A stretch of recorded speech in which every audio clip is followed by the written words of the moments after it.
Bisa. Nah, ya, baik. Materi kita pada malam hari ini adalah tentang menjadi orang yang lebih beruntung. Orang yang lebih beruntung. Lah, mana tadi si Anas? Luar jaringan barangkali ya. Iya. Oke, baik. Ini menjadi orang yang lebih beruntung. Baik, sebelum kita bahas tentang orang yang beruntung, ya, orang yang beruntung, kita tahu ada 3 amalan jariah, benar enggak? 3 amalan jariah. Abdan, apa aja tuh 3 amalan jariah, Dan? Kalau enggak salah itu Ustaz, sedekah, pas itu anak yang soleh, Yes. ilmu yang bermanfaat. Iya, benar sekali, luar biasa. Udah selesai materi kita, pulang. Terus di mana letak menjadi orang yang paling beruntungnya, kan gitu ya?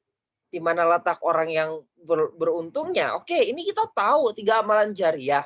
Pertama, sedekah jariah. Yang kedua, doa anak yang soleh, yang mendoakan terus kepada orang tuanya.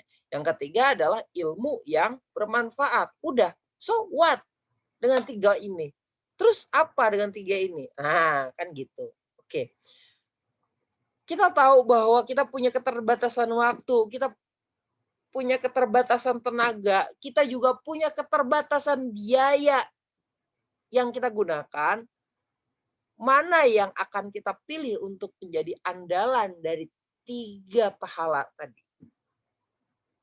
Kira-kira nih, kira-kira kalau saya tanya ke Abdan, kira-kira nih Abdan maunya 3-tiganya, kita punya keterbatasan Dan, ya enggak? Kita punya apa namanya, tenaga yang terbatas juga, biaya yang terbatas juga. Apakah mungkin kita bisa laksanakan 3-tiganya itu buat investasi aset? Kayaknya Mungkin kalau bisa yang Ustaz, pertama, tapi kalau enggak sempurna. kayaknya nih ya, kayaknya nih mohon maaf nih ya, doa anak yang soleh mohon maaf nih, mohon maaf sekali, Aris sama Abdan belum bisa. Mohon maaf ya. Ya enggak? Logis kan? Lu belum Iya, punya Ustaz. anak, lu belum punya keturunan. Gimana bisa tuh? Ya anak murid itu beda. Yang dimaksud dengan ini nih anak kandung. Yang selalu mendoakan orang tuanya. Ya kalau anak murid oke lah, bisa lah gitu. Ya kan? Tapi kan tentu dia ke orang tuanya dulu. Benar nggak? Nah, terus sedekah jariah. Udah bangun masjid berapa? Udah bangun jalan berapa kilometer? Nah, ini dia, kita lihat sedekah jariah. Kalau di antara kita itu ada yang dikaruniai oleh Allah dengan harta yang banyak, ya tentu tidak ada masalah untuk sedekah jariah. Benar nggak? Kalau di antara kita tuh dikasih mungkin apa namanya harta yang berlimpah, 7 turunan nggak habis-habis, bisa mungkin kita bersedekah jariah banyak-banyak, bangun masjid di mana-mana, bangun jalan berpuluh-puluh kilometer, ya enggak? Bangun pesantren, bangun sekolah, bangun rumah sakit, bisa kan gitu. Nah, pertanyaannya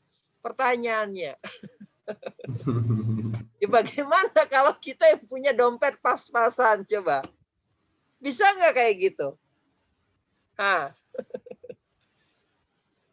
Ya Allah Maha Kaya, bisa aja ya, karena Allah Maha Kaya gitu ya. Tapi bisa nggak kita upayakan sekarang? Bisa nggak kita mulai sekarang itu ibadah itu? Sulit kan? Sulit. Iya. Tentu orang yang demikian tidak bisa menjadikan sedekah jariah itu sebagai amalan andalan. Nggak bisa. Kita lihat lagi anak yang soleh. Anak yang soleh ya. Di zaman sekarang ini ya punya anak 3 aja itu sudah dirasa sangat berat. Saya tuh baru punya anak 2. Ini mikirin tuh Hail anak yang pertama masuk sekolah tuh. SD, sekolah tahfiz. Biaya yang diperlukan cukup besar gitu. Itu baru masuk tuh. Anak yang nomor 2 umurnya 2 tahun. Wah, itu luar biasa tuh. Apalagi itu baru 2 anak ya. Udah berat, apalagi 3 anak. Apalagi tuh kayak orang-orang tua kita dulu tuh punya berapa? 11 anak sampai bahkan. Coba Aris berapa bersaudara kalau Bang Aris? Ada 5 Ustaz. 5. Saya 3. Abdan berapa, Dan? 6 Ustaz. Wah, kan 6 kan. Luar biasa ini 6. 6 bersaudara gitu ya. Nah, tunggu, saya jadikan Bang Aris co-host dulu.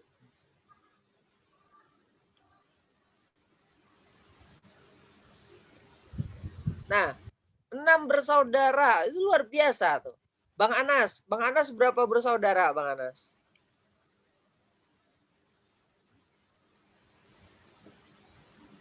3. 3 bersaudara. 3 yang kodenya itu sih 3 ya, saya dengar 3. Kedengaran. Nah, ya kalau saya cerita dengan ada salah satu ustadz di Pekanbaru tuh, Ustadz Yadi namanya. Itu dia bersaudara tuh 13. Istrinya itu belasan, coba bayangin, belasan. Luar biasa banyak gitu. Nah, tentu kalau punya anak segitu tuh tentu lebih berat lagi. Benar nggak? Lebih berat lagi biaya tanggungannya. Nah, berat apanya ya? Berat dari segi beban biaya hidup, mendidiknya, waktunya, tenaganya, kesempatannya, kesehatan istrinya, dan seterusnya. Nah, jadi jika anaknya sedikit, apakah mencetak anak yang soleh masih akan menjadi andalan? Apalagi yang belum punya anak. Bisa jadi amalan andalan ini anak yang soleh. 3 amalan. Tadi Bang Anas kita ulangi sedikit ya, kita review. Jadi ada Bang Anas, kan 3 amalan sedekah jariah. Ini judulnya ini Bang Anas. Menjadi orang yang lebih beruntung. Siapa itu? Bagaimana caranya biar menjadi orang yang beruntung? Kita tahu ada 3 amalan jariah. Nah, keluar lagi Bang Anasnya. Baru aja diulang. Udah deh, kita lanjut aja.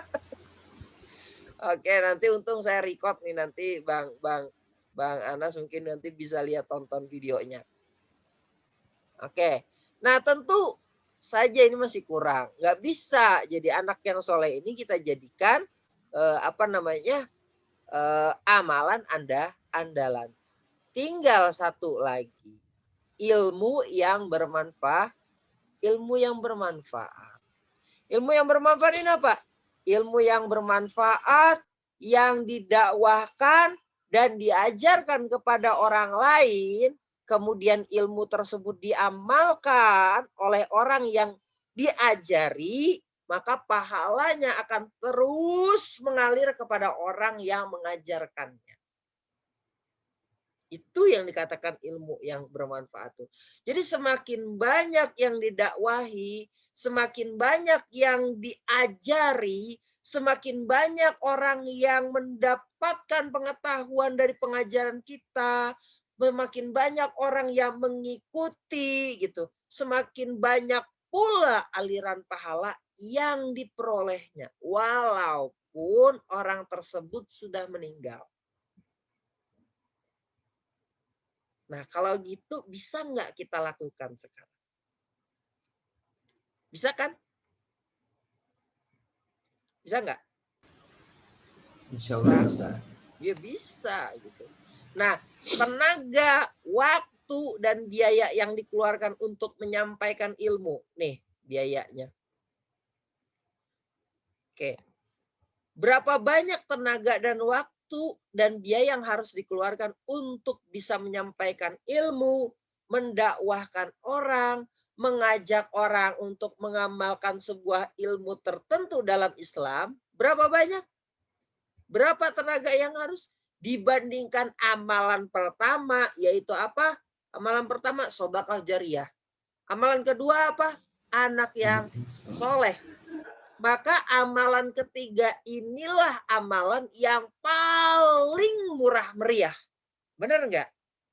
Yang paling murah meriah. Kenapa? Karena tidak membutuhkan biaya banyak, tenaga yang banyak, antum nggak perlu harus jadi orang kaya, antum nggak perlu harus punya istri dulu baru bisa mengamalkan, punya istri juga belum tentu punya anak juga, kan gitu. Punya anak belum tentu juga jadi anak yang soleh juga, kan gitu ya.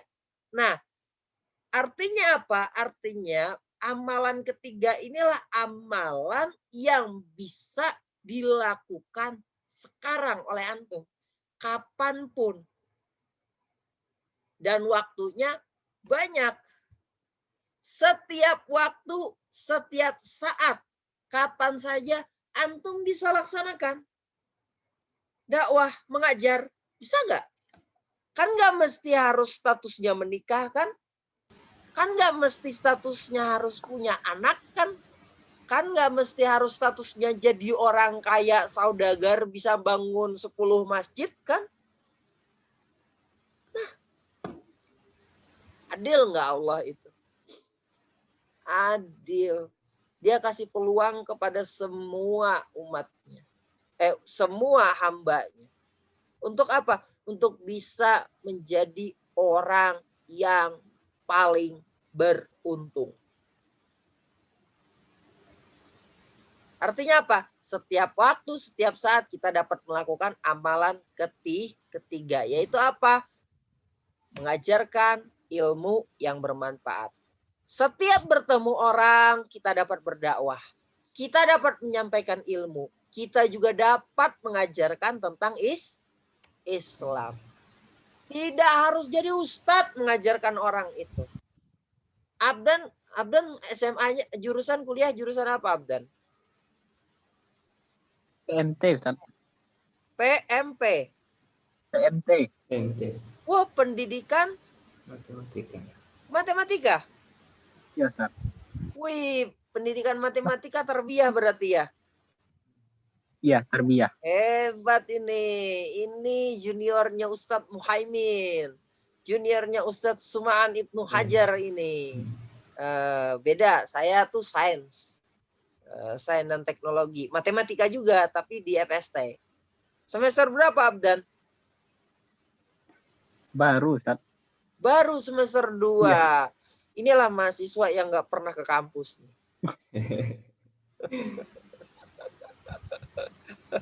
Dia ngaku mahasiswa tapi nggak pernah ke kampus. Bener kan? Belum pernah ke Pekanbaru kan? Lihat kampus? Dia pernah, Ustaz. Oh, pernah ambil KPM. Iya. Iya. Saya belum. Tahu. Sama jaket alma mater mungkin. Kok tahu? Ya tahu saya di kampus. Lihat gitu ya. Harus gitu ya datang ke kampus gitu untuk ambil itu. Padahal kalau dari Tembilahan lumayan juga biayanya itu ya. Nginep lagi, kos nanggung ya kan. Untung mungkin ada kenalan tuh pas waktu ke Pekanbaru. Coba kalau kontak Bang Aris mah bisa nebeng sebentar itu di BWA tuh enak tuh tempatnya tuh. Oke, baik. Nah, jadi tidak harus jadi ustadz. Jadi kita yang jurusan matematika ini, Bang Aris ini dulu kuliahnya jurusan teknik informatika. Nah, nggak mesti harus pesantren, nggak mesti untuk menyampaikan ilmu yang bermanfaat. Untuk mendakwahi orang itu, kita tuh tidak harus berdiri di atas mimbar.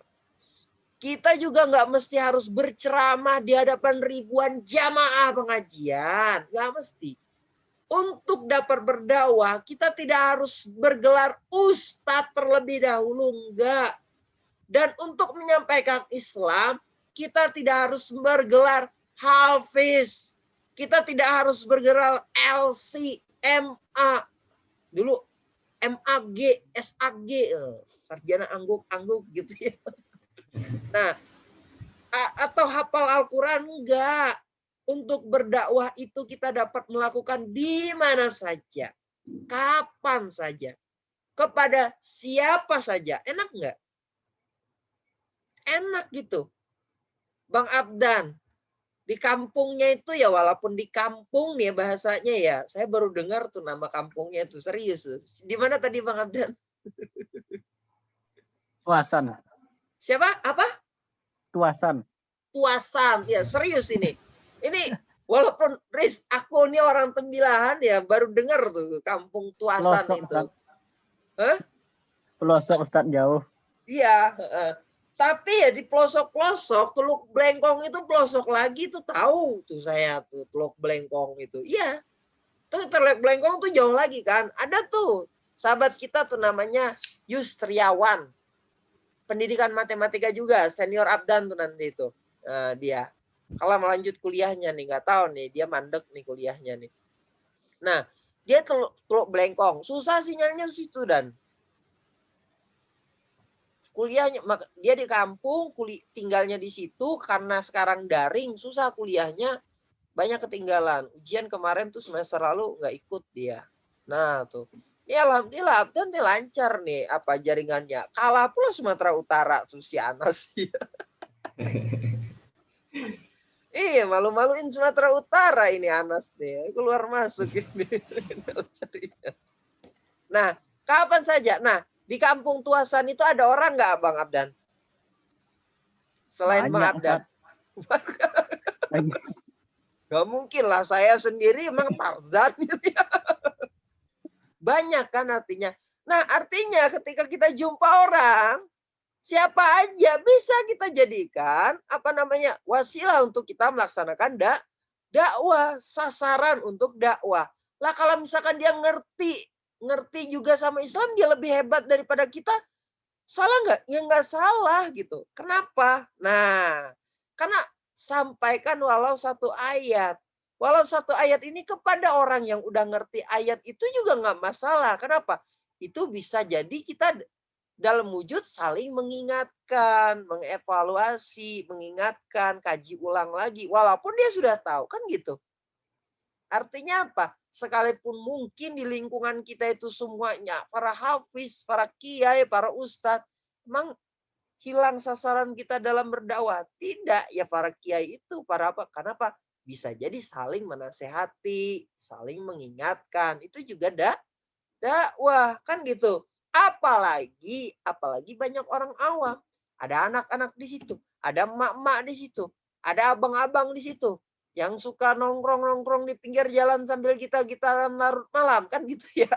Biasa orang Tembilahan tuh kayak gitu, Riz. Saya tahu. Apalagi kalau ada kenduri ya, orang nikahan. Udah tuh main domino, main apa situ sampai sambil menghias janur. Nggak tahu sekarang masih ada nggak tradisi menghias janur ya? Dulu kalau biasa tuh ramai untuk menghias janur dari batang pisang dan dari pucuk kelapa muda ya. Ya pucuknya muda berarti ya, daun kelapa muda itu dihias. Nah, jadi sampaikan walau satu ayat dari Abu Hurairah dari Abdullah bin Amr radhiyallahu anhu bahwa Rasulullah Shallallahu alaihi wasallam pernah bersabda, bali balighu anni walau ayah. Sampaikanlah yang berasal dariku walau apa? Walau satu ayat. Artinya apa? Kita tuh nggak boleh meremehkan satu kebaikan, seruan, ajakan, walau mungkin sederhana. Ini bulan Sya'ban, harus banyak berpuasa, harus banyak amalan-amalan sunnah. Yuk kita perbanyak amalan sunnah. Itu sudah bagian dari dakwah. Susah nggak nyampaikan itu? Nggak susah lah. Kecuali kalau lagi sariawan, susah ngomong.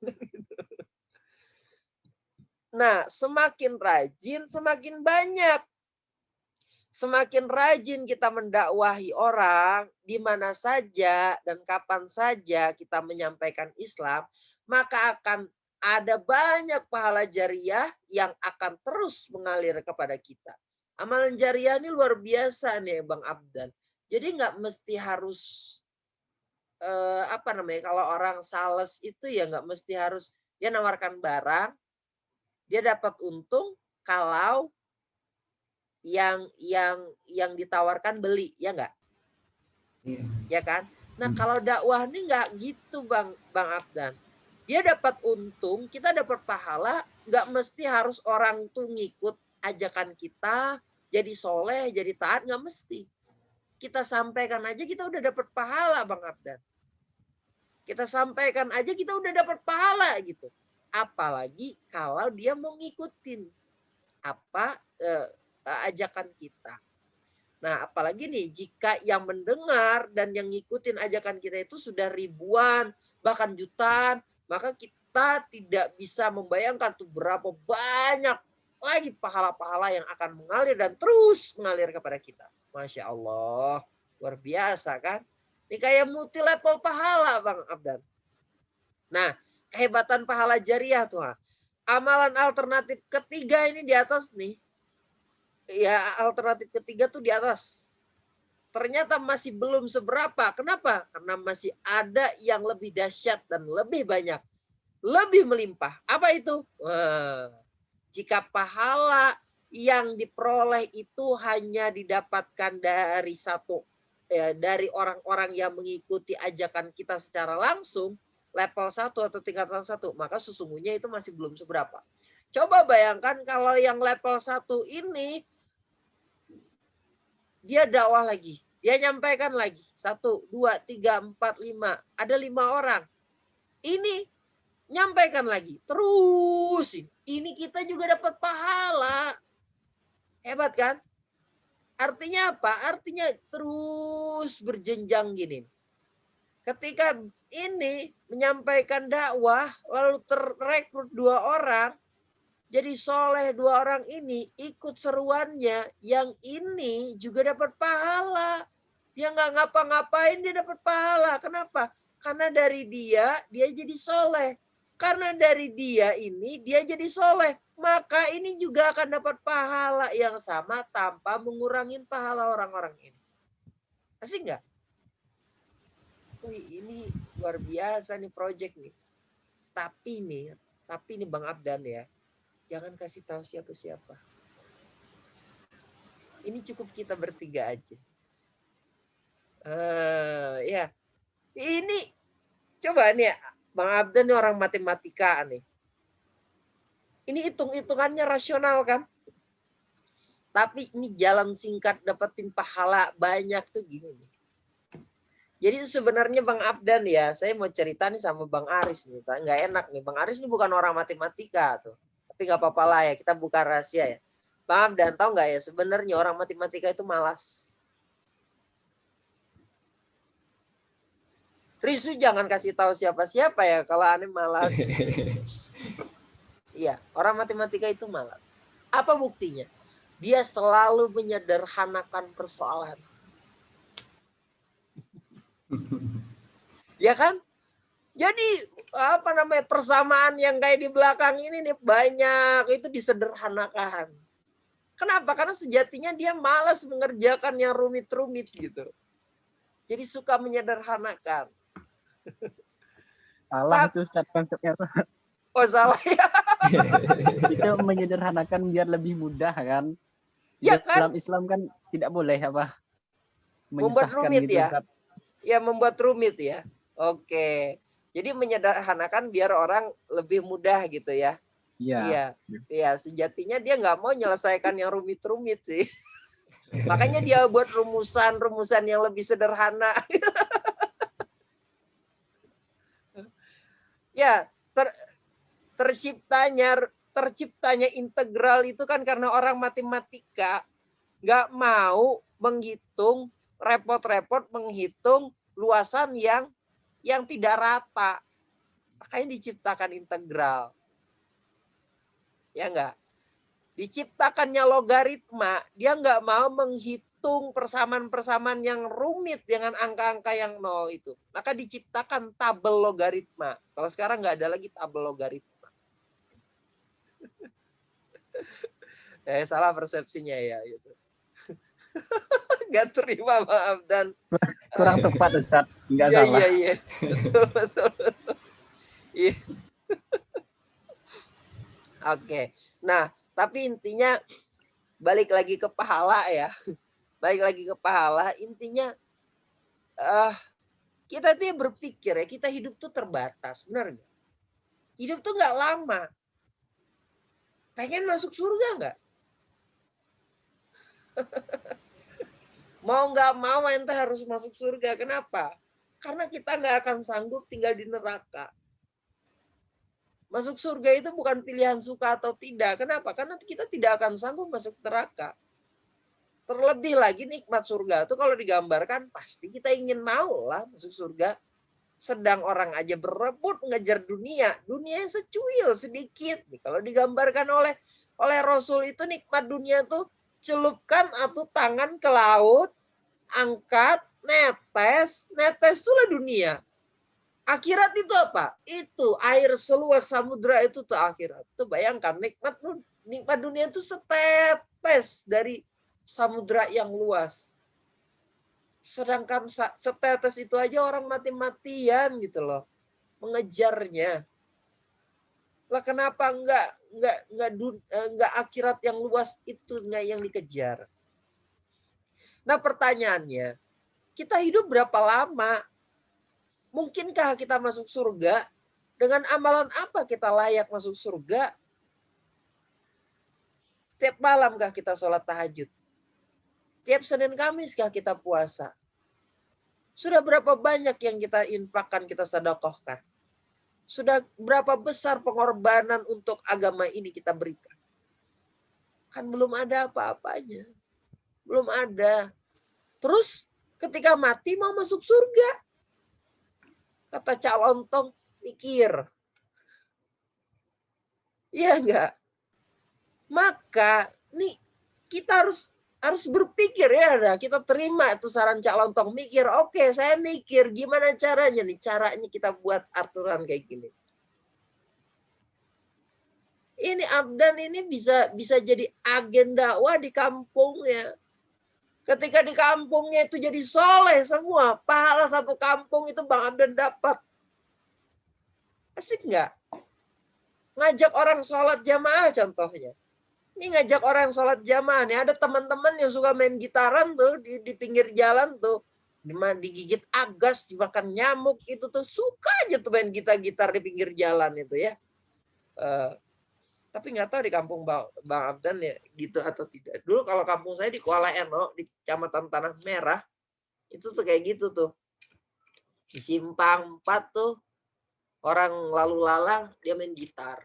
Nah, abang-abang senior saya dulu. Dulu saya masih kecil sekali. Nah, contohnya ngajak orang sholat berjamaah. Kalau ada seorang laki-laki itu, ada yang main gitar-gitar ya kan, atau main gaple, main domino gitu kan, sambil nunggu buka puasa gitu kan, dia malah dengerin musik, azan berkumandang, kita ajak dia untuk sholat berjamaah. Ajak aja secara rutin,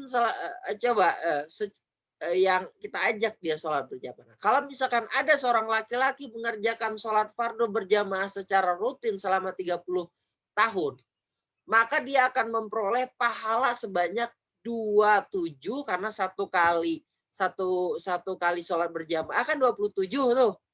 Kali 5 waktu kali 365 dalam satu tahun tuh ada 365 hari kali 30 tahun.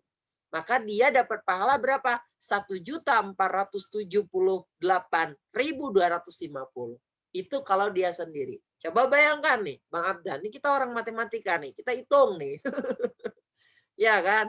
Kita malas nih sholat nih, ya kan, sholat bukan sholat apa ya? Tapi kita mau ambil gimana banyak dapat untungnya gitu. Sekarang bayangkan jika ada seorang muslim berhasil ngajak 10 orang. Level 1 nih masih domainnya di bawah 10 orang untuk sholat berjamaah. Di mana jamaah tersebut secara rutin yang 10 orang itu sholat berjamaah selama 30 tahun. Bayangkan berapa banyak tuh pahala yang kita dapatkan. Sang muslim tersebut akan mendapatkan pahala sebanyak berapa? 14.782.500. 10 kali lipat bandingannya. Itu baru level 1. Belum lagi yang di level 1 itu ngajak orang. Nah, kalau 10 orang di level 2 masing-masing itu ngajak 10 orang lagi sholat berjamaah, ternyata mereka semua melaksanakan selama 30 tahun, maka sang muslim tersebut akan mendapatkan apa? 1 miliar pahala. 1,4 miliar pahala. Besar nggak? Besar itu Bang Abdan. Kalau, coba lagi. Kalau 100 orang di level 3, masing-masing mengajak 10 orang lagi, artinya kan 100 orang nih. Level 1 10, level 2 10. Setiap satu orang 10. Kan 100 jadinya level 3. Benar nggak? 100 kan? Artinya nih kuadrat tuh. Nah, kalau di rumusnya itu 10 pangkat 2, 10 pangkat 3 kan kuadrat jadinya. Nah, mengajak 10 orang lagi untuk sholat berjamaah, maka semuanya itu jadinya totalnya, berapa nih nolnya nih, banyak banget nih. 1 triliun gitu loh. 1.478 miliar. Pahala. Bayangkan coba. Dibanding satu orang yang sholat dia hanya sendiri, 30 tahun dia sendiri sholat berjamaah. Hanya berapa dapatnya? Tuh. Belum selesai sampai di situ, belum selesai. Kalau 1.000 orang di level 4 masing-masing mengajak 10 orang lagi untuk sholat berjamaah, bayangkan, berapa nih? Banyak sekali nih, 1 tera ini. Ayo berapa nih Bang Aris nih? Di atas triliun apa Bang Aris? Nggak tahu Ustaz. Nah, tera kalau nggak salah, 14 tera. Nah, 14.000 triliun ya. 14.000 triliun 782 triliun 500 miliar. Cuy, pahalanya. Sebenarnya belum sampai di situ. Dia meninggal nih, pahalanya akan terus ngalir.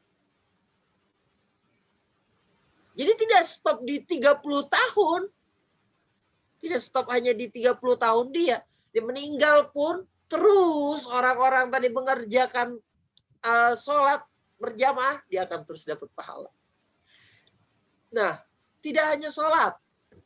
Itu baru tentang sholat berjamaah. Ya enggak? Bagaimana jika muslim tadi juga mengajarkan tentang puasa? Coba bayangkan. Zakat, mengajarkan haji, mengajarkan berwakaf, mengajarkan membaca Al-Quran, dan seterusnya. Kemudian ajarannya terus berlanjut hingga beberapa generasi di bawahnya. Tentu dahsyat lagi pahalanya. Benar kan? Dahsyat pahalanya. Lalu bayangkan berapa pahalanya para wali songo.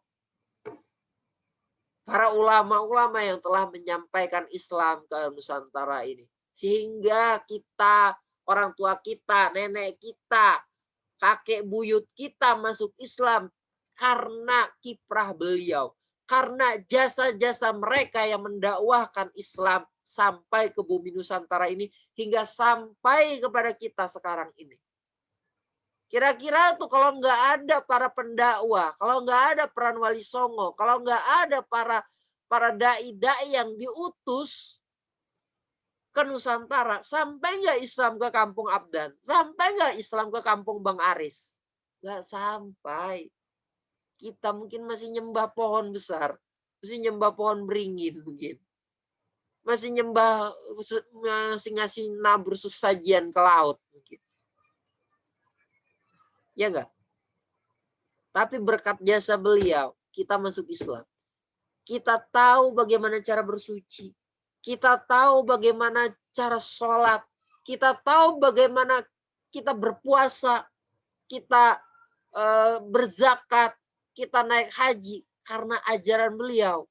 Maka walaupun mereka sudah wafat, pahalanya akan terus mengalir kepada mereka. Saya sholat karena berkat jasanya mereka menyampaikan Islam. Wah, secara talaki itu pahalanya terus mengalir kepada orang-orang terdahulu. sampai kepada wali songo, sampai kepada para sahabat, bahkan sampai kepada Rasulullah Shallallahu Alaihi Wasallam. Ini luar biasa kan? Coba. Sudah kebayang gimana biar jadi orang yang beruntung? Pahala penulis hadis, contoh lagi dia. Pahala seorang penulis hadis, betapa dahsyat dan luar biasanya pahala yang diperoleh oleh para penulis hadis seperti Imam Bukhari, Imam Muslim, Imam Abu Daud, Imam Tirmizi dan seterusnya yang hidup sekitar 1200 tahun yang lalu. Namanya masih harum, namanya masih kita kenal. Karya beliau itu masih kita amalkan. Berkat karya beliau, berkat hasil tulisan jeripaya beliau menuliskan kitab Sahih Bukhari, Sahih Muslim, kita bisa mengenal hadis. Kita bisa tergambar bagaimana sosok Rasulullah.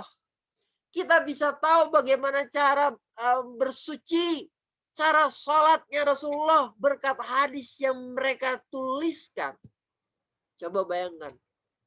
Sampai ke anak cucu kita mungkin masih mengenal nama Imam Bukhari. Masih mengenal namanya Imam Muslim. Masih mengenal Imam Tirmizi, Abu Daud, dan seterusnya. Berapa banyak pahala yang mengalir kepada mereka. Dahsyat. Pahala Imam Mazhab. Coba bayangkan. Betapa dahsyat dan luar biasanya pahala yang diperoleh oleh para Imam Mazhab. Yang hidup 1300 tahun yang lalu seperti apa? Imam Hanafi bagaimana? Berapa banyak pengikutnya Imam Hanafi yang sampai bergelar mazhab Hanafi? Berapa banyak pengikutnya mazhab Maliki? Berapa banyak pengikutnya mazhab Syafi'i, Hambali dan seterusnya?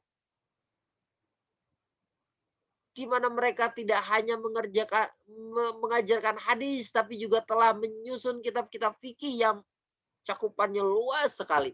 Setiap pengikutnya, setiap yang bermazhab itu melakukan ibadah, mereka juga dapat pahala. Luar biasa kan? Ini hitungan matematisnya ini pasti tergiur nih Abdan nih kalau orang matematika sejati.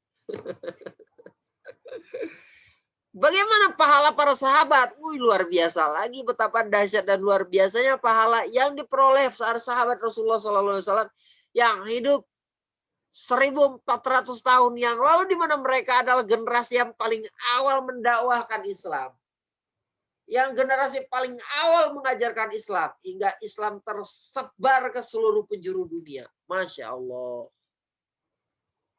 Ya kita kenal sekarang. Itu berkat jasa para sahabat. Pertanyaannya, apakah kita bisa seperti mereka? Bisa? Jawabannya? Bisa? Yes. Insya Allah bisa. Mereka semua adalah manusia. Sama seperti kita. Tangan mereka dua. Kaki mereka dua. Mata mereka dua. Telinga mereka dua. Sama seperti yang kita miliki. Usia hidup mereka relatif sama dengan usia kita. Sama nggak? Sama. Kemampuan otak, otot mereka pun tidak jauh beda dengan kita. Artinya apa? Lantas kalau mereka bisa, mengapa kita tidak? Jangan pakai istilah. Ada tuh istilah apa namanya? Yang baru tuh Riz. Tahu nggak Riz? Kalau orang lain bisa, mengapa harus saya? Enakan tidur-tiduran, guling-guling. Itu ada tuh, Riz. Peribahasa baru itu, Riz. Kalau orang lain bisa, kenapa harus saya? Ya orang lain aja, kan enak tuh. Saya guling-gulingan, orang aja kerja. Gitu. Kayak gitu ya. Ya kalau mereka bisa melakukan perbuatan kebaikan yang kayak gitu, mengapa kita tidak bisa? Masa kita harus guling-gulingan saja melihat orang berbuat kebaikan? Karena kita guling-gulingan di mana? Neraka.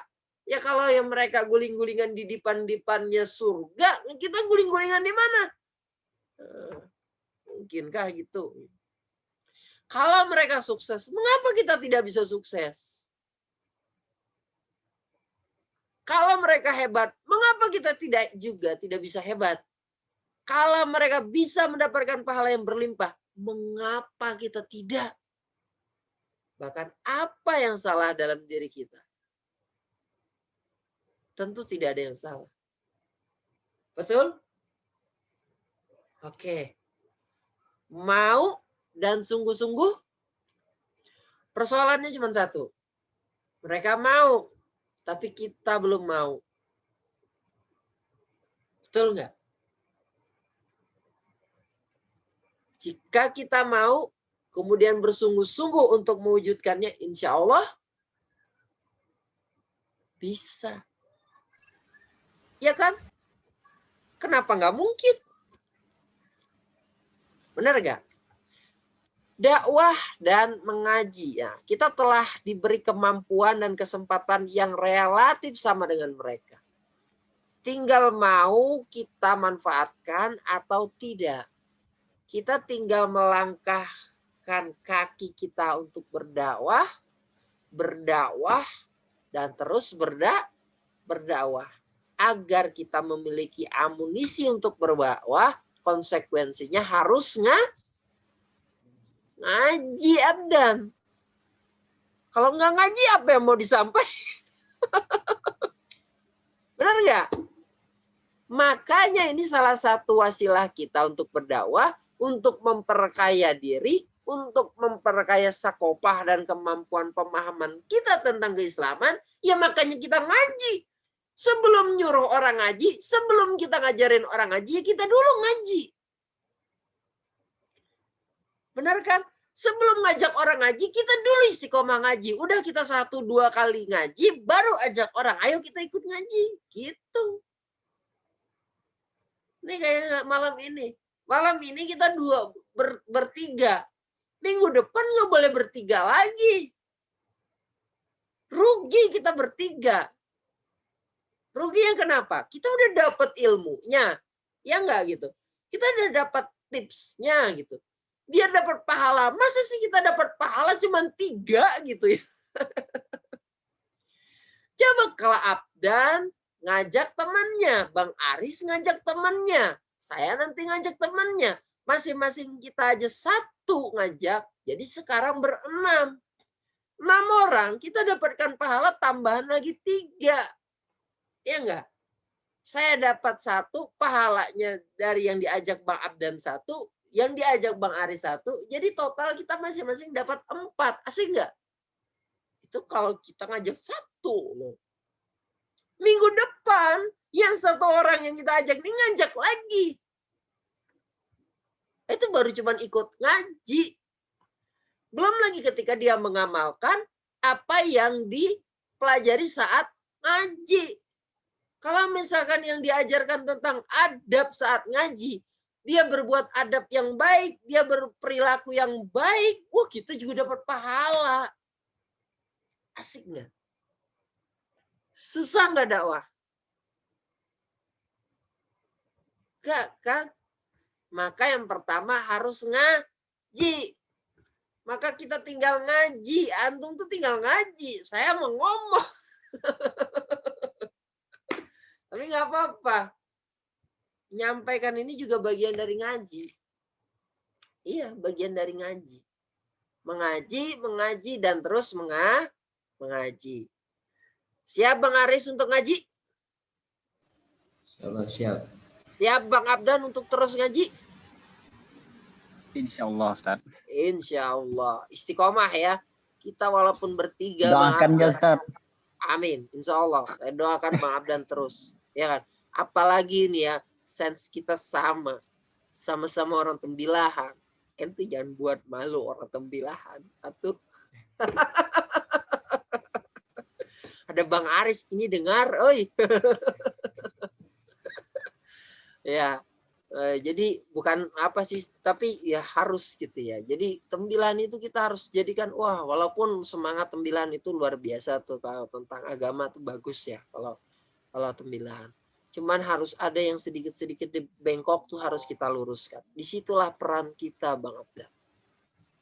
Maka sebelum kita terjun kita harus ngaji dulu. Perkaya sakopah. perbanyak keilmuan tentang Islam. Dengan cara apa? Mengaji. Nah, so apalagi selanjutnya? Nah, bentuk dakwah. Bentuk dakwah tuh gimana sih? Kan gitu. Jika sarana dakwah itu jika sarana dakwah itu dua, yaitu apa? Lisan dan tulisan, maka kita tinggal ngomong, dan terus ngomong. Nulis, dan terus nulis. Apa susahnya? Apa susahnya? Itu itu saja kunci rahasia suksesnya. Mau apa lagi? Nggak ada lagi. Jadi nulis, ngomong. Setiap kita bisa ngomong, setiap kita bisa nulis. Meraih amalan tertinggi, untuk meraih pahala sebanyak-banyaknya, kuncinya hanya satu. Kita harus rajin dakwah, melakukan amar ma'ruf nahi mungkar, sebagaimana amalan para sahabat Rasulullah Sallallahu Alaihi Wasallam. Baru datang Muhammad Firmansyah, selamat datang ya.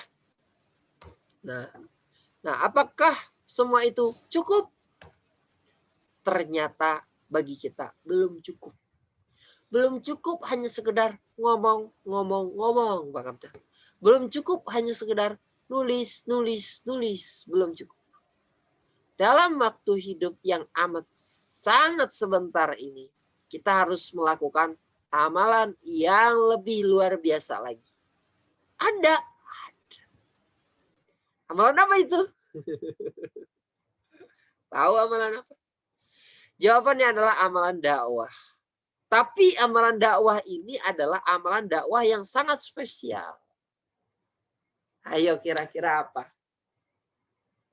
Kalau dapat amalan dakwah ini, saya kasih hadiah. Kirimin pulsa 10.000, 15.000. 15.000 malam Jumat ini. Kalau bisa kasih amalan pahala apa yang spesial. Amalan dakwah, benar amalan dakwah. Tapi amalan dakwah apa yang sangat spesial itu? Ya kekecilan ya. 15.000 ya. Ayo. Bang Aris. Bang Firdaus sih, Bang Firdaus, Bang Fer ya? Firmansyah. Oh, bukan Firmansyah. Oh, Firmansyah. Kira sini, Fir. Oke, ada yang tahu? Kita skip. Oke, kita skip aja deh. Amalan dakwah itu adalah amalan dakwah ini memiliki nilai yang paling tinggi dan bobotnya paling berat di hadapan Allah.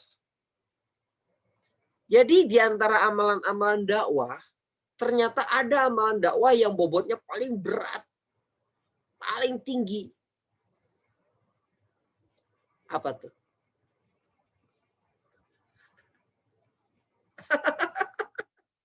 Penasaran ya.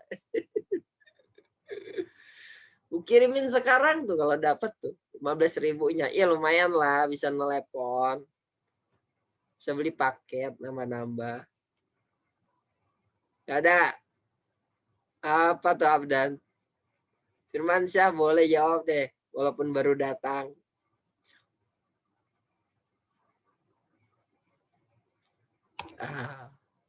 Sebelum masuk ke jawaban. Sebelum masuk ke jawaban. Nih, jika ada orang tidak sholat. Tadi kan kita bicara pahala aja nih ya. Sekarang Pak bicara dosa deh sedikit. Jika ada orang tidak sholat, apakah itu kemungkaran besar atau kecil, Bang Abdan? Ada orang nggak sholat. Ya. Apa? Besar? Iya. Oh, besar. Oke. Jika ada orang tidak puasa, apakah itu kemungkaran besar atau kecil? Besar juga. Besar. Besar nih.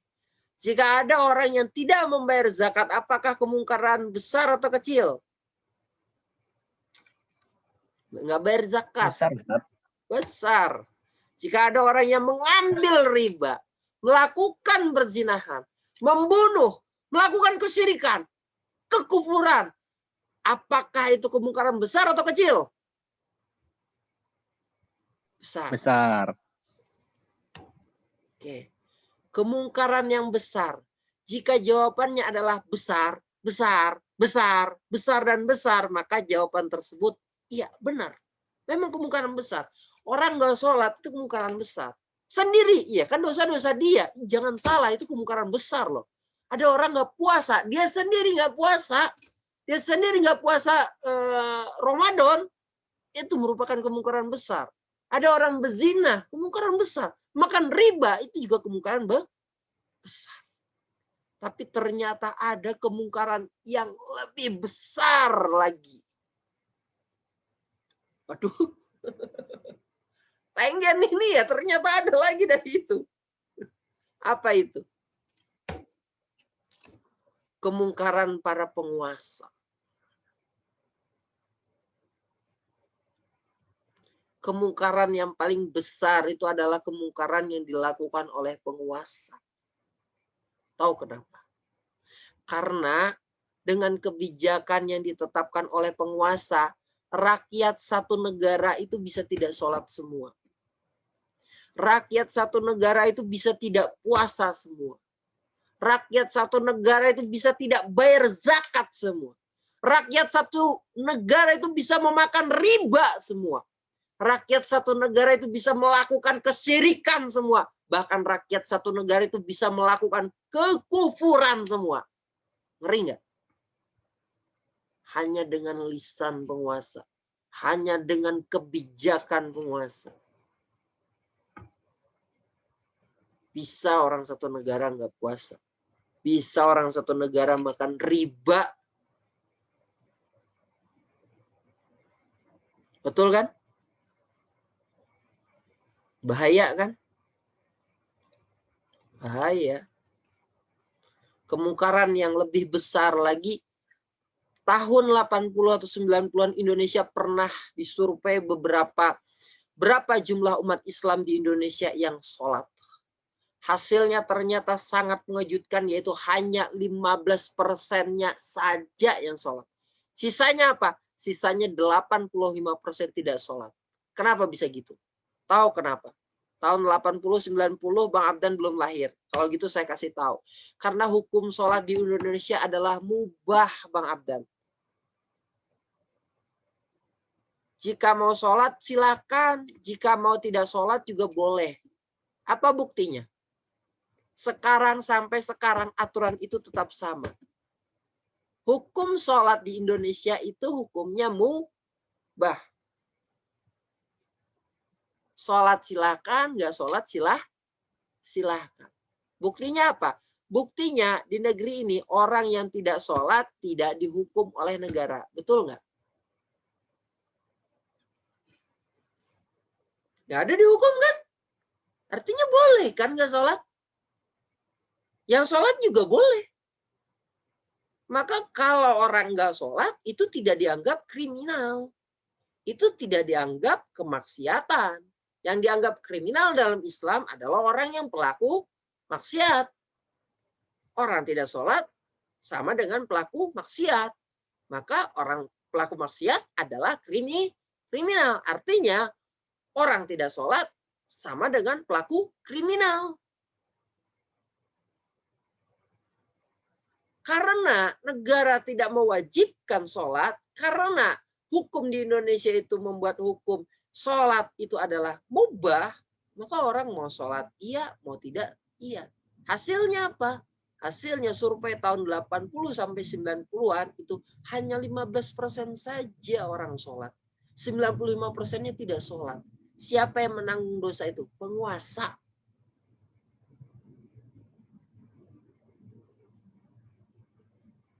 Untung saya nggak jadi penguasa tahun 90-80. Kenapa? Masih anak kecil. Saya baru lahir tahun segitu. Hukum zakat dan puasa. Bagaimana dengan hukum zakat dan puasa? Berapa persen rakyat Indonesia yang membayar zakat dan berpuasa di bulan Ramadan? Berapa persen? Jawabannya kurang lebih sama. Mengapa? Karena hukum zakat dan hukum puasa itu di Indonesia adalah mubah. Jika mau puasa, jika mau sholat, jika mau bayar zakat boleh, jika nggak mau bayar zakat, jika nggak mau puasa juga boleh. Orang yang berpuasa nggak boleh melarang orang yang nggak berpuasa. Nggak boleh memaksa orang yang nggak berpuasa. Bahkan tahun lalu, orang yang berpuasa tidak boleh mengganggu orang yang sedang makan yang tidak berpuasa. Itu hebat kan gitu logikanya. Kebalik itu, Masya Allah. Itu na'udzubillah, itu aturan dia. Jadi yang berpuasa tolong hargai yang tidak berpuasa. Lah, itu tuh aturan tahun lalu tuh kayak gitu tuh. Yang berpuasa menghargai orang yang nggak berpuasa gitu. Masa sih orang makan kita yang minder? Itu di Indonesia yang mayoritas penduduknya seluruhnya muslim, bahkan muslim terbesar, negara muslim terbesar di dunia. Bagaimana dengan kerudung? Berapa persen muslim di Indonesia memakai kerudung? Jawabannya kurang lebih sama. Mengapa? Karena hukum memakai kerudung itu adalah mubah. Yang wajib adalah pakai helm. Sekarang tambah lagi kewajibannya, pakai masker. Itu wajibnya sekarang. Pakai kerudung nggak wajib. Yang mau muslimah ya. Buktinya apa? Silakan coba tuh. Ada 2 orang muslimah keluar naik sepeda motor. Yang satu pakai kerudung, yang satu tidak memakai helm. Sedangkan yang satu memakai helm tidak memakai kerudung. Apa yang terjadi? Siapa yang kena tilang? Siapa yang dianggap bersalah? Siapa yang dianggap melanggar aturan? Pasti itu yang perempuan yang pakai kerudung tapi nggak pakai helm. Yang nggak pakai kerudung tapi pakai helm lewat. Benar kan? Jadi kesimpulannya apa? Di Indonesia itu memakai helm hukumnya wajib. Sementara pakai kerudung hukumnya mubah. Tapi di kampung Abdan mau pakai helm atau mau pakai kerudung nggak apa-apa. Karena nggak ada razia. Tembilahan baru ada razia, itu pun sekali-sekali. Hukum riba. Apa hukum riba di Indonesia? Bang Aris, hukum riba di Indonesia apa, Bang Aris? Mubah. Mubah. Iya, hukum riba di Indonesia itu mubah. Jawabannya Wajib, adalah ya. wajib, Bang Aris. Jadi bukan mubah, Bang Aris. Hukum riba di Indonesia itu wajib. Kalau dalam Islam hukum riba apa? Haram ya, Bang Abdan ya. Tapi di Indonesia hukum riba adalah wajib. Kok bisa? Gak percaya ya? Oke. Menurut Undang-Undang Perbankan di Indonesia, setiap transaksi utang piutang dalam perbankan wajib menggunakan bunga atau riba. Lah terus Bank Syariah itu gimana? Nah, Bank Syariah bisa memolesnya dengan istilah bagi hasil atau sistem margin. Sistem margin itu riba kali ya. Bahasa halus aja itu ya. Padahal dalam Islam riba itu jelas hukumnya haram. Jadi kalau ada sekalipun bank syariah, perbankan syariah tidak menerapkan undang-undang ini dicabut itu tuh. Perbankannya tuh dicabut izinnya tuh. Nah, silakan cek undang-undang perbankan. Sumber kemungkaran yang paling besar. Ini dia. Kesimpulannya, jika penguasa salah dalam menetapkan hukum, maka seluruh rakyatnya bisa mungkar secara terpaksa maupun sukarela. Artinya sumber dari segala sumber kemungkaran yang paling besar adalah apa? Kemungkaran yang berasal dari hukum yang ditetapkan oleh penguasa. Betul nggak? Betul kan? Betul. Kemungkaran yang paling tinggi adalah apa? Jika kita sudah bisa menuntaskan jenis kemungkaran yang paling tinggi derajatnya ini, maka kita bisa langsung menemukan jenis kemungkaran yang paling tinggi derajatnya itu. Apa? Kemungkaran yang paling tinggi derajatnya adalah apa? kemungkaran yang berasal dari syariat Islam yang ditetapkan oleh penguasa. Maaf, kema'rufan maksudnya. Jadi kema'rufan. Jadi jika kita sudah menemukan jenis kemungkaran yang paling tinggi derajatnya, maka kita bisa langsung menemukan jenis kema'rufan yang paling tinggi derajatnya.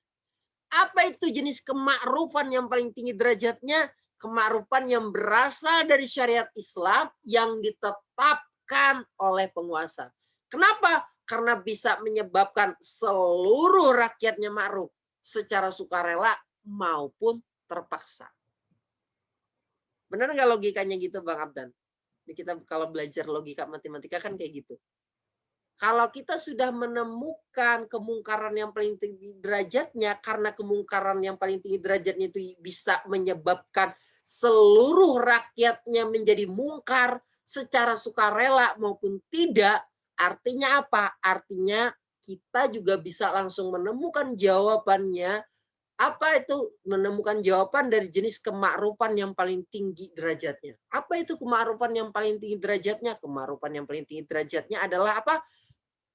Kema'rufan yang berasal dari syariat Islam yang diterapkan oleh penguasa. Kenapa? Karena ketika penguasa menerapkan syariat Islam itu, maka itu bisa menyebabkan seluruh rakyat ma'ruf secara apa? Sukarela maupun terpaksa. Terserahlah dia mau redo, mau niatnya ikhlas lillahi ta'ala atau tidak, yang penting dia sholat. Benar nggak? Sekalipun dia nggak dapat pahala karena dia nggak ikhlas melakukan sholatnya, tapi dia nggak dapat dosa. Benar kan? Mungkin dia tidak dapat pahala karena dia tidak ikhlas, karena dia terpaksa. Tapi setidaknya dia tidak dapat dosa. Bukanlah manusia pentingnya. Persoalannya kemudian untuk mewujudkan amar ma'ruf nahi mungkar kepada penguasa bukanlah perkara yang mudah. Kenapa? Iya, bukan yang mudah kali gitu ya. Karena kita bukanlah manusia penting. Emang siapa kita? Ya Marizal, siapa Marizal bisa nyuruh penguasa untuk apa? Untuk menerapkan syariat Islam. Hei, siapa Marizal? Nosenwin Suska itu siapa gitu? Siapa yang kenal? Nah, aku YouTube-nya juga berapa subscribe-nya gitu. Ya kan? Apalagi ngajak penguasa menerapkan syariat Islam. Hello kan gitu ya.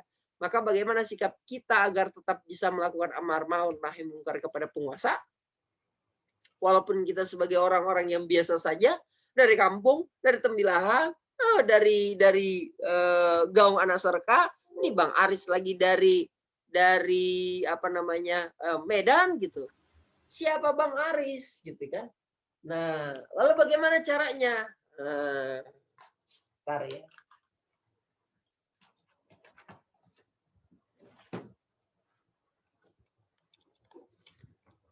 Oke, gimana caranya berdakwah secara berjamaah, Bang Abdul? Jika kita secara individu tidak bisa melakukan amar ma'ruf nahi mungkar kepada para penguasa secara langsung, maka kita bisa melakukannya secara berkelompok atau berjamaah. Sehingga apa? Kita bisa berbagi tugas dalam dakwah. Enak nggak? Enak gitu. Kayak di FIMI itu bagi-bagi tugas dalam dakwah. Ada yang ngisi, ada yang ngontak, ada yang ngingatin, ada yang ngajak. Semuanya dapat pahala yang sama. Itu hanya dari FIMI. Belum lagi kalau organisasinya lebih luas lagi. Nah, wajib bergabung dalam jamaah dakwah. Kalau sendiri-sendiri nggak hebat, nggak bisa siapa kita gitu loh. Siapa kita didengar, tapi kalau kita berjamaah, kita lebih mudah didengar, gitu. Kita lebih kuat. Bahkan wajib hukumnya bagi kita untuk bergabung dengan kelompok jamaah dakwah yang amalan utamanya adalah melakukan apa? Amal ma'ruf nahi mungkar kepada penguasa. Ingat sekali lagi ya, amal ma'ruf nahi mungkar kepada penguasa. Sekali lagi, kepada penguasa. agar penguasa tersebut mau menerapkan syariat Islam secara kafah. Sudah cukup? Jika kita bergabung dengan jamaah dakwah, kemudian kita mau bersungguh-sungguh dan terus-menerus melakukan amar ma'ruf nahi munkar kepada penguasa, agar penguasa tersebut mau menerapkan syariat Islam secara kafah, maka insya Allah kita akan dapatkan atau kita akan meraih pahala yang setinggi-tingginya di sisi Allah. Apakah ini sudah cukup? Ternyata masih belum cukup. Masih ada puncak pahala jariah itu. Jadi ketika udah amal ma'ruf nahi mungkar itu sudah selesai, tidak ada lagi orang yang berbuat kerusakan karena penguasa sudah menerapkan Islam secara kafah, itu sudah mendapatkan pahala yang setinggi-tingginya. Ya benar, tapi sudah cukup? Belum. Ada lagi pahala yang lebih dari itu. Puncak paling tinggi pahala jariahnya apa? Ini dia. Untuk mengetahui puncak paling tinggi pahala jariah sebenarnya kita tinggal menggabungkan hal-hal di atas saja. Apa itu? Jika kita ingin mendapatkan puncak pahala jariah, maka yang harus kita lakukan adalah apa? Mencetak kader dakwah sebanyak-banyaknya agar mereka mau terlibat dalam dakwah penegakan syariah Islam secara kafah. Apalagi kita harus giat mencetak kader yang siap mengemban dakwah, melaksanakan amar ma'ruf nahi mungkar kepada penguasa secara berjamaah, sehingga penguasa mau menerapkan syariat Islam secara utuh dalam kehidupan bermasyarakat maupun bernegara. Jika kita berhasil mencetak ratusan bahkan ribuan kader, selanjutnya setiap kader itu juga akan melakukan proses pengkaderan secara turun-temurun, beberapa multi level pahala yang akan kita peroleh. Berapa coba? Inilah puncak pahala jariah yang pahalanya akan terus ngalir dengan nilai pahala yang tertinggi walaupun kita sudah meninggal. Kesimpulannya apa? Kesimpulannya dakwah menyampaikan ilmu yang bermanfaat di dunia dan di akhirat kepada orang umum adalah amalan spesial ternyata. Bisa dilakukan kapan saja, bisa dilakukan di mana saja, bisa dilakukan kepada siapa saja, tetapi bisa mengalir pahalanya tanpa henti. Dakwah kepada penguasa adalah amalan yang sangat spesial. Kenapa? Karena dengan dakwah dengan dakwah itu kita mencetak kader dakwah yang berdakwah kepada penguasa adalah amalan yang sangat-sangat spesial. Kenapa? Karena dengan kita mendakwahkan sesuatu kepada penguasa, penguasa bisa menerapkan aturannya berdasarkan syariat Islam. Syariat Islam tadi menjadikan kemakrufan bagi masyarakatnya, maka itu kita akan dapatkan pahala yang luar biasa. Oleh karena itu, kita harus siap untuk terus mengaji. Nggak boleh berhenti, ya. Harus siap berdakwah bersama jamaah. Jangan sendiri-sendiri. Habis kita nanti dilahap serigala. Kalau para domba-domba itu keluar dari barisan koloninya. Siap berdakwah terus bersama jamaah yang berjuang untuk apa? Untuk menegakkan syariat Islam secara totalitas, universal, kafah, kabeh atau orang. Abdan orang Banjar atau orang apa? Dan Banjar, Ustaz. Banjar. Kalau bahasa Banjarnya kafah itu sunyaan. Oh, sunyaan. Iya, tidak boleh separuh-separuh. Kada boleh setengah-setengah, harus sunyaan gitu menerapkan Islam itu. Baik yang level individu, level keluarga, masyarakat maupun level negara. Siap? Siap Bang Aris? Insya Allah siap. Siap Bang Abdan? Insya Allah, Ustaz. Insya Allah. Nah, alhamdulillah. Itu dia Bang Aris kesimpulan dari materi kita pada malam hari ini. Alhamdulillah sekarang sudah 9.56. Baik, demikian yang bisa saya sampaikan. Lebih dan kurang mohon maaf. Assalamualaikum warahmatullahi wabarakatuh. Waalaikumsalam Waalaikumsalam warahmatullahi warahmatullahi wabarakatuh. wabarakatuh. Oke, Masya Allah ya. Nah, tuh. Kapan-kapan nanti Bang Ardan kalau ke Pekanbaru kasih tahu ya. Kita ngopi-ngopi, nongkrong beneran. Cie. Kapan rencana ke Pekanbaru Bang Ardan? Belum tahu ya Ustaz. Mungkin tahu ya? semester depan. Ya, Itu pun semester kalau- depan juga kayaknya belum tahu nih apakah masih daring atau live. Sepertinya akan tetap sama. Kita akan melewati tahun 2020 dan 2021 bersama Corona. Oke, baik. Pak Hamdan, orang tua, ibu, bapak Banjar ya?